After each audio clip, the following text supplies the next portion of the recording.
Welcome to First Christian Church's Adult Fellowship Bible Study.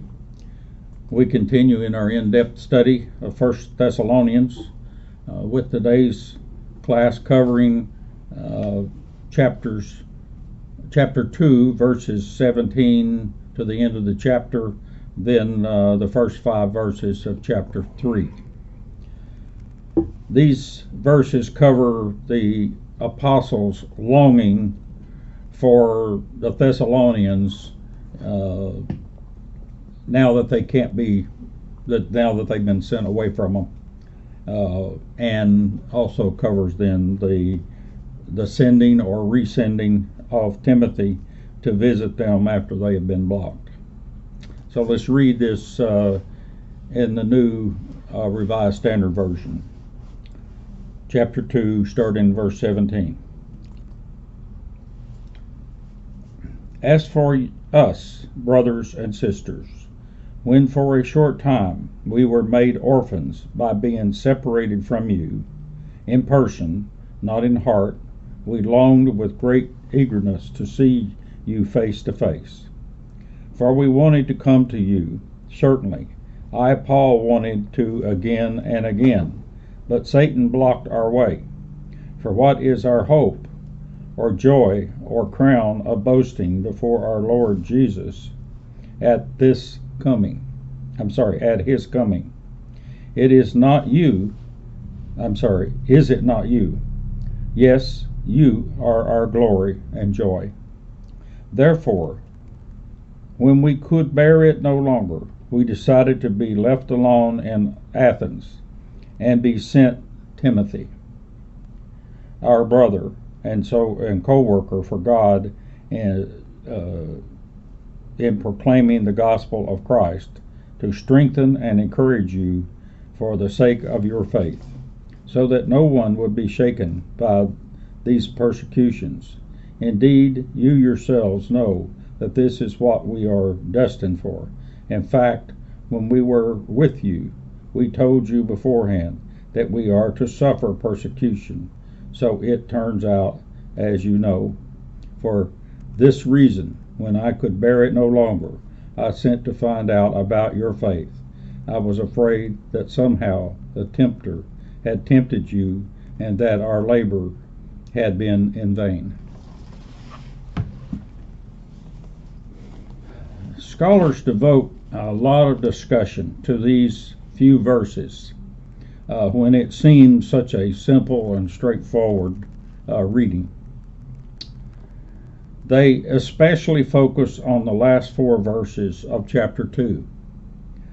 Most of their remarks address the emotional response that Paul seems to be trying to deliver here, or display, and to explain in their opinions why. They also touch on the inability to fully reconcile the storyline or timeline, maybe, that Paul seems to be following here, especially in chapter 3, early part of chapter 3, with what is in Luke, in Acts, Luke Acts as it's now called. Paul's failure to outright say why the team was unable to revisit the Thessalonians is addressed also. Strong apocalyptic eschatology elements are found here in these 6 to 10 verses, and normally that connection is missed by the average reader, so we want to highlight that a little bit. Several advise readers to realize Paul knows the status of this Thessalonian congregation at the time he's writing this. So he is clearly in some way trying to encourage and uplift them before he addresses one of these serious issues, which we learn later in this book, that Timothy has brought back that need to be addressed. Dr. Gene Green teaches that we should note the high level of anguish that Paul writes with here, especially in the Greek. he says that really does not end until well over in chapter 3. Others add that Paul's emotions are raw here when this is read in the Greek, but much of that does not come through in the English translations. Excuse me. Dr. Abraham Smith, professor at Southern Methodist University and a scholar on this book, teaches that we need to appreciate the context Paul is writing in here. He is defending why they have not returned, in part, the circumstances under which they departed, and has been concerned as to whether the church actually survived. He clearly seems to feel the apostles, in a way, abandoned them at a critical time in the establishment, and while significant persecution was aimed at them, probably prior to them having sufficient schooling in the faith to maybe stick with it. He seems to be using, in a way, a metaphor here that would relate maybe to a premature birth, in which there is concern that it's so premature that the new birth is not likely to survive. He doesn't come out and use it that way exactly, but you can see that must be his thinking as he uses this analogy, as he uses certain words in here, like orphan and so forth. He clearly has written to them now with some first-hand information on their status with Timothy's report, but he is not revealing that at this point in the letter. Scholars suggest he seems to believe that sharing his anxiety and worries may be a way of sort of justifying in part why he's sending Timothy back to them. Because after all, the person coming back is the junior ranking person. Because that church would have been aware that Timothy, by the time he sends this letter, they're aware that Paul has sent him, and he's already returned back to Paul. Smith says he thinks that Timothy's role here is more that of an envoy. So Paul is defending why the whole team did not return to finish the missionary work that they started, and instead they've sent a junior go-between, an envoy, he says. Moreover, Dr. Smith says, be sure to grasp that Paul is inferring here that their first trip should be sort of understood as an aborted mission in midterm. It was terminated before some of the needed teachings was done. He doesn't say all this, but this is implied here by the anxiety and the earliness and so forth. Thus it is understood that these apostles are anxious about the survivability of this particular church community, and realize they will need, that this community is going to need more instructions and encouragement and correction before it's able to sustain itself. Thus the whole team still plans and wants to return when the obstacles that's keeping them from being able to return are removed. When unpacked carefully, as one scholar puts it, there is much in verses 17 through 20 of chapter 2. In verse 17, Paul is referring to the apostles being essentially run out of town abruptly in mid-mission. In the Greek, this is expressed with deep distress and sorrow, says Dr. Smith. The New Revised Standard Version uses the metaphoric phrase, we were made orphans, as they try to, those New Revised Standard Version translators tend to be trying and using that word to stick closely to the literary Greek that's there, But by doing so, the translators have added confusion, scholars say, and failed to express the lament that's actually there in the Greek. In contrast, the New Revised Standard Version uses the metaphoric phrase, torn away from you, which helps a little bit, scholars say, but still doesn't get it. It doesn't quite express the amount of lament that seems to be there in the Greek. Dr. Gene Green teaches that in the Greek, it conveys the idea of this sudden removal of the team has been painful to the apostles, not just to the Thessalonians. The Greek words that follow would literally be read, "We were removed from you face to face," which in the version of the latest version of the Revised Standard Version that I read to you, that is the two words that they have now stuck in there. Previous editions didn't have it quite that way. But we have been with you in your heart, in our hearts and thoughts. So don't count on our absence as a lack of concern for you. It's sort of expressed there, they say. Moreover, he says, we have had intense longing for you, and we have made multiple efforts to return to you in person. So it's implied in no way is it our doing or our fail to do something that is keeping us from joining you. We want to be there. Note there in verse 18 then that Paul includes a personal insert into the middle of this address. After all, keep in mind this is a team letter. So why did Paul insert an individual thought here? Because he makes it clear, I, Paul, certainly wanted to come again and again. Some argue that this phrase probably relates to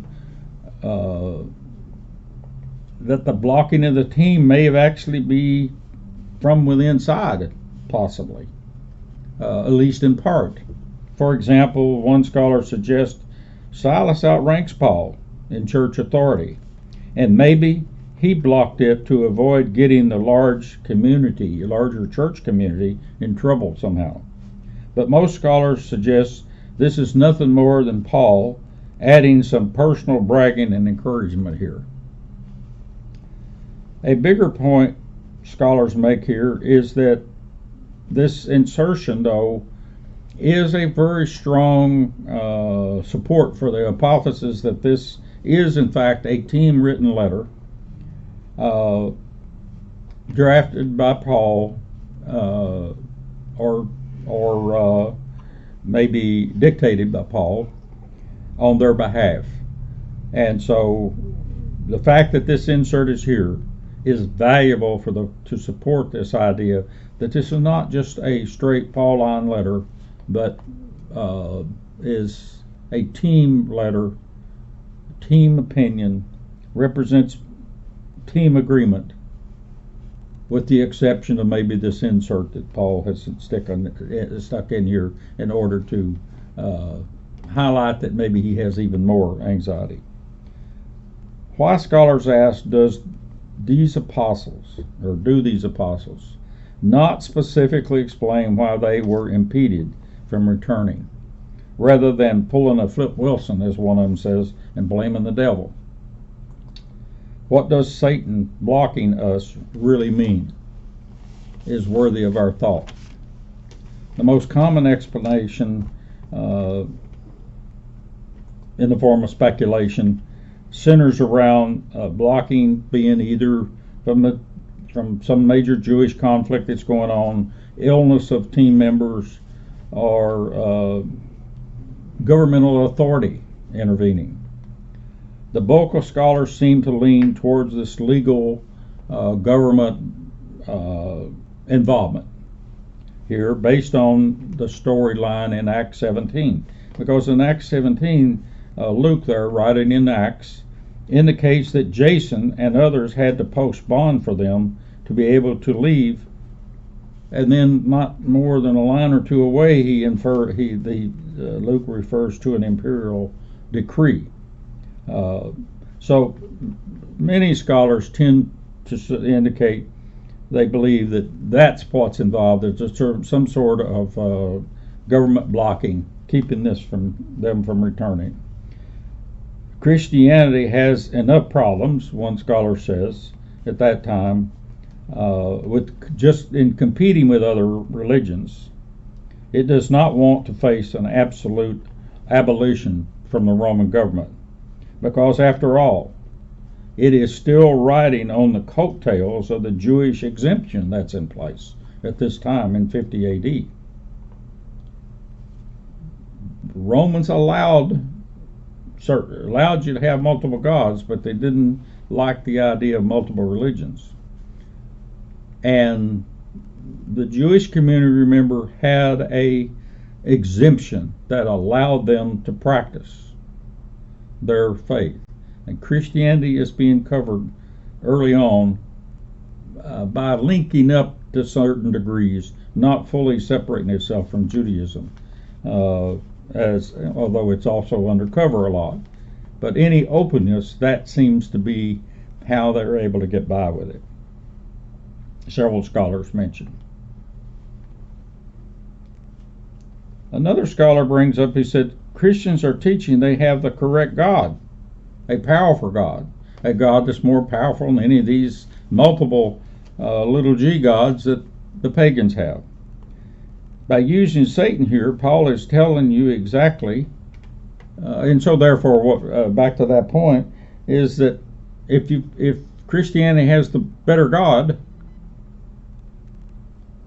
then how is it being blocked?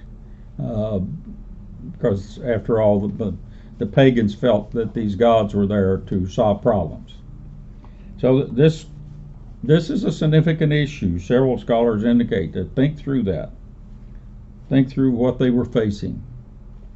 By using Satan, though, as the excuse, Paul is telling you exactly why, if we remember the foundational mindset of apocalyptic thought, which we just covered in Revelations.